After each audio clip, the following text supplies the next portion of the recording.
natin for today ang platform na kung saan nakapag-withdraw ako dito ng 700 pesos at direct ito sa aking wallet. So, paano ko ba itong ginawa? So, una is, tinap ko muna yung link na nasa description box sa baba at mapupunta kayo dito sa registration form. Tap lang natin itong register account kasi wala pa naman tayong account dito.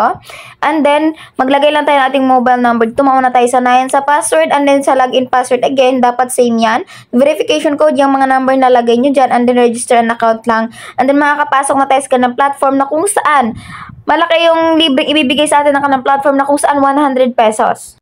Ayan, makikita nyo ito yung dashboard na okay lang natin. And then, sa account balance natin, meron agad tayong matatanggap na 100 pesos.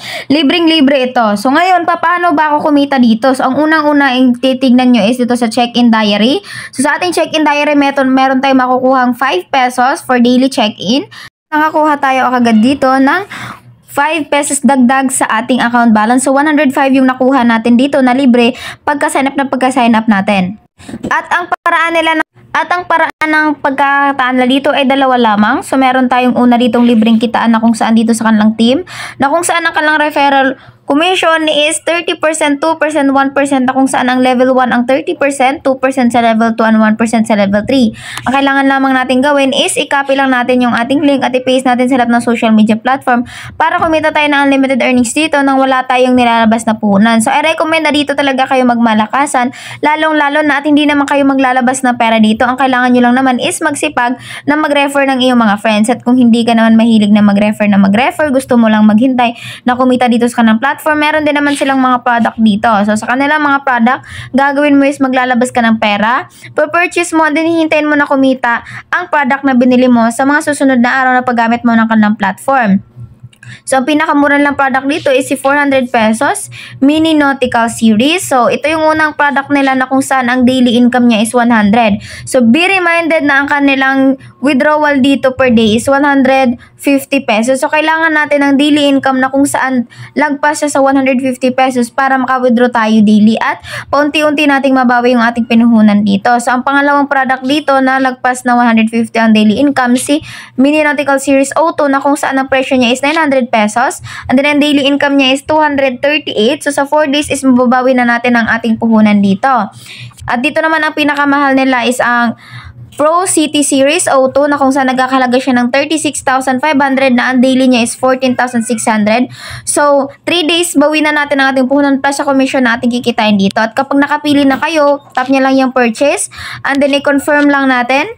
Ayan, at masasabi dito na wala tayong balance. So, kailangan natin magpasok ng pera dito sa kanilang platform. At balik tayo dito sa ating para may tao sa baba. So, mag-deposit muna tayo ng amount. So, ang ating napili dito sa pinakamura nila is 400. So, ang minimum nila is 400. Ang pinaka-maximum nila is 36,500. So, 400, tap nyo lang 400. And then, GCash yung ating recharge way and then deposit na lang natin and then manadirect tayo sa ating GCash sending form. Screenshot nyo lang ang inyong proof dito na nagpasok talaga kayo ng pera sa number na ibibigay ng kanilang platform and then balik na kayo dito sa kanilang platform at makikita nyo dito yung deposit record. I-upload nyo dito yung screenshot na nag-deposit talaga kayo sa number na binigay ng kanilang platform. At kapag nag-success na, ma-add na sa inyong balance at pwede nyo yung bilhin ulit ang produkto dito and then i-purchase nyo lang ulit. Pag na-purchase nyo na ulit, tatap nyo lang yung confirm ulit. At ang inyong produkto ay magiging one device na dyan. May makikita kang one device. Kapag itap mo yan dyan, makikita mo dito yung mga device na tumatakbo at kumikita ka na. Ngayon naman, if kumikita ka na dito sa platform, pwede ka na rin mag-withdraw. So, sa ating withdrawal, kailangan lamang natin gawin is mag-bind muna tayo ng bank information. So, sa ating bank information, tap natin itong bank account management. So, mag-add lang tayo dito and then mag-choose tayo ng bank. So, sa kanilang bank dito is GCash lamang. So, tap natin GCash at yung GCash name, GCash number. Add lang natin and then pwede na tayong mag-withdraw.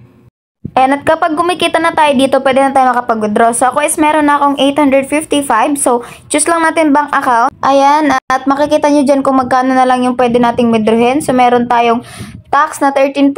So, 743.85 na lang ang ma-receive natin sa ating withdrawal wallet. So, dito, bear to remind natin na 150 minimum withdrawal, 13% withdrawal fee, and then pwede tayong mag-withdraw ilang beses isang araw, and then pagkatapos yan is i-withdraw lang natin. Ayan, withdrawal in progress na tayo. So, hintayin lang muna natin na dumating sa ating wallet yung ating withdraw dito na balance. Ayan, nag-success na yung ating withdrawal dito. Success na daw siya. Punta tayo sa ating GCash. Makikita nyo naman na ang ating withdrawal na 743.85 is 744 ang ating na-receive dito. Buong buo. Ayan. So, ito sa kanang platform, hindi kayo mag-aalas ka ng withdrawal kasi matatanggap natin siya agad sa ating GCash wallet.